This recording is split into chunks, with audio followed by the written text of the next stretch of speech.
Have you ever played a game that wants you to fail? The concept feels so backwards, right? When I'm gaming, I want to have fun and maybe pretend I'm doing something with my life. But instead, when I play these games, I start thinking that maybe the cruel realities of life aren't so bad after all, because these realities are cooler. A while back, I noticed a lot of people were playing a game called Only Up, and it was very concerning. Everywhere I look, they're screaming, throwing things, and look in their eyes, and the light has left them.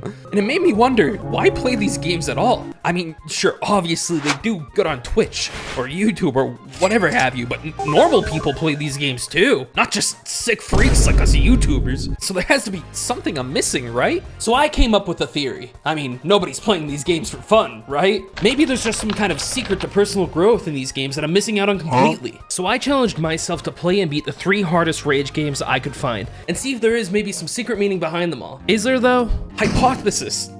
No. But as a man of science, and more importantly, a college dropout, I'm gonna spend all my time playing video games and I hope something works out. So I turned my sights to the first game, Bennett Foddy's Getting Over It. Back in college, I decided to do a drinking game while I played this. And every time I lost progress, I had to take a shot. This was a terrible idea. Terrible idea. Nobody should ever do that, ever. But with that in mind, I decided to do it again. And this time, I think I'm finally ready to go over it.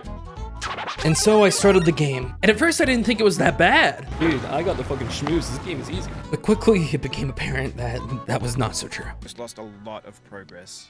That's a deep frustration.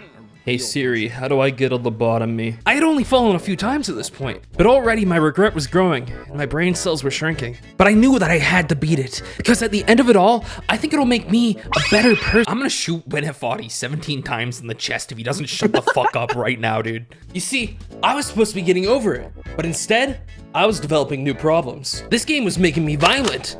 I'm going to quote Nietzsche one more time. Keep one eye open while you sleep tonight, huh? It was starting to become an issue, but nobody said that getting over it was easy. Rather, for my inebriated self, it was just really hard. I don't know why. And it doesn't help that I was so demoralized. Every second I spent playing this game was spent in pure, agonizing torment. Because every time I lost a little bit of progress, Bennett Foddy would open his stupid little mouth and start going, lost progress, lost for quote. It's like this guy wanted me to learn a lesson or something. Fucking despicable. But the thing I struggled with the most in this game, it wasn't the constant loss of progress. Lost progress. Or the consistent, condescending statements. No, stop, please.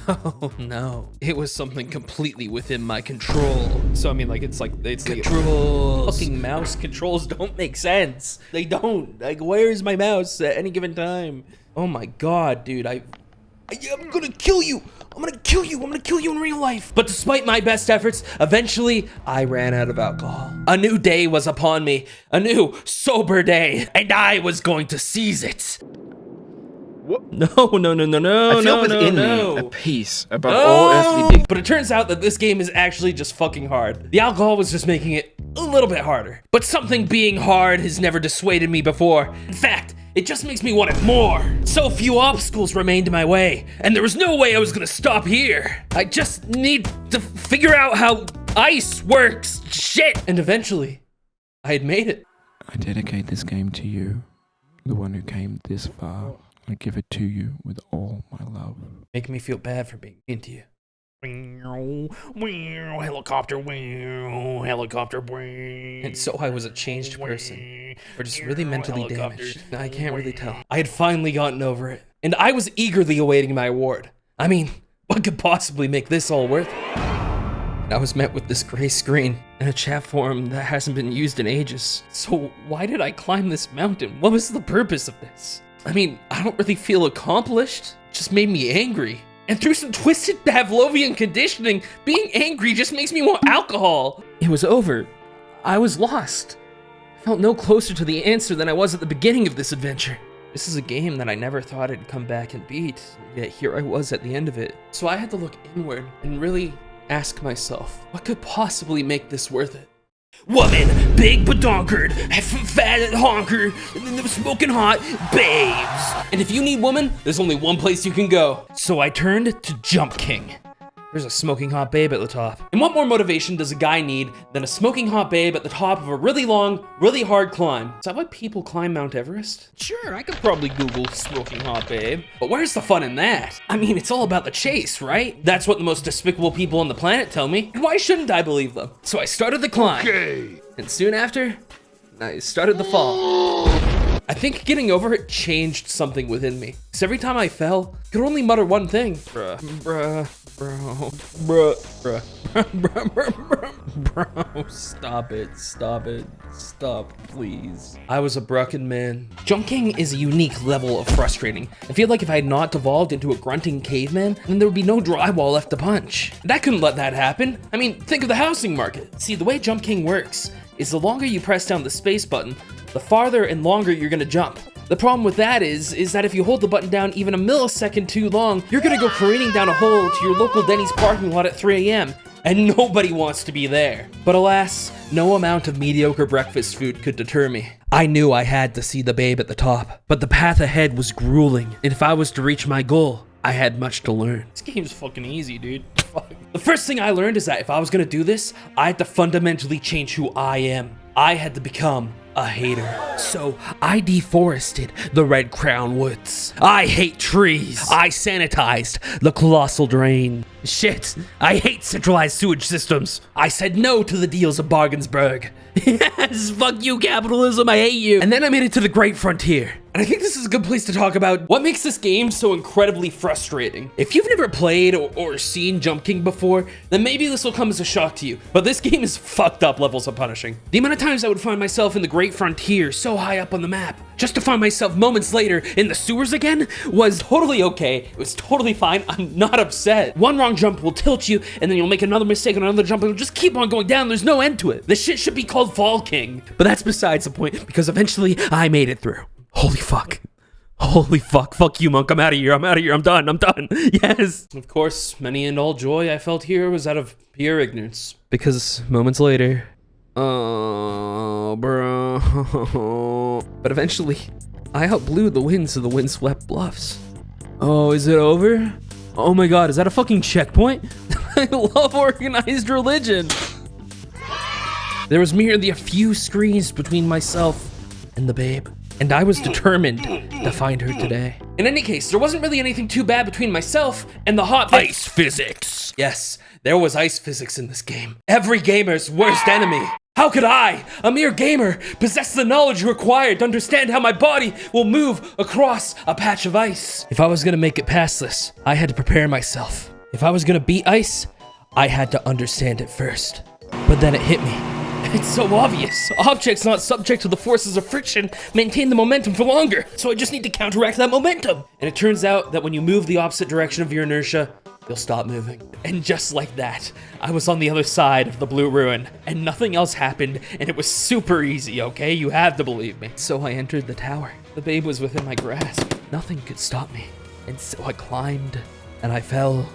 I climbed again, and then there I was, the final screen. There was only 2 jumps between me and the babe, and they were easy. Too easy. And there she was. And there I was. And I felt nothing. I mean, she's just a bunch of pixels. And I didn't even get her. I mean, Jump King got her. I did all that to get cut? Maybe the people that play these games are, in fact, just sadistic freaks. I don't even know why I'm doing this anymore. I'm at rock bottom. And you know what they say? When you can't go any lower, the only way to go is you can only go up. For this game, I once again decided to inflict a little bit of a challenge on myself. I decided I was gonna play this game in one sitting. Little did I know just how deep the depths of human depravity would go though. So I started the game and the first thing I saw, is this a fucking NFT? Like, what the fuck is this? Why the fuck would you put this in the game? The funny thing about Only Up is I found it a lot easier than Getting Over It in Jump King. The game itself is a lot less frustrating than the other games. And since you're able to take your time, it ends up being a lot easier. I also feel like it's trying really hard to be like Getting Over It and have a moral, but it just ends up kind of weird. He drank a lot and often beat my mother and me. Maybe don't trauma dump on me while I'm climbing, okay? That's like... That's how the visually impaired feel. I don't envy them, and I don't envy myself either.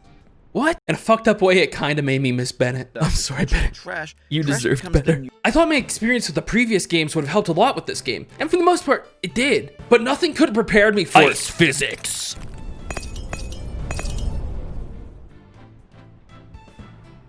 What? Well, here goes my understanding of that. This type of game lends itself to environmental storytelling really well, so as I was climbing, I tried to keep up with the story a little bit. Go back to the favelas. Why is this elephant being mean to me? But it kind of lost me after a while. Because, like, you start in poverty, and it's like an allegory about climbing out of it. But then you get in an elevator and go to heaven, and, like, there's a pirate ship, and eventually a dinosaur comes and tries to eat you or something. Dinosaur. Oh. Okay. Okay. I think I get it. And then you get to the end of the game, and it's like, so like what? As a reward, you get a spaceship. Now you are the pilot of your life. As a reward, you get a spaceship?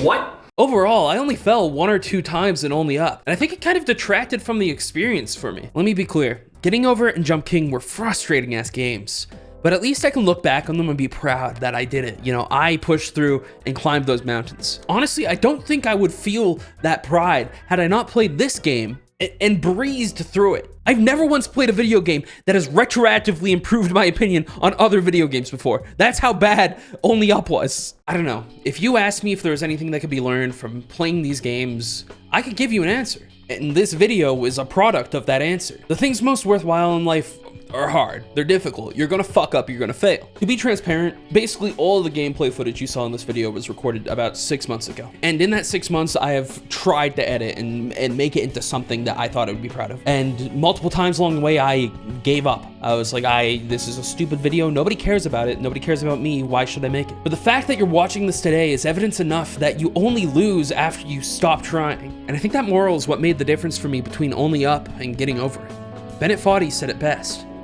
We have the same taste, you and I. It's not ambition. It's ambition's opposite. An obdurate mission to taste defeat. And maybe that'll sound weird, right?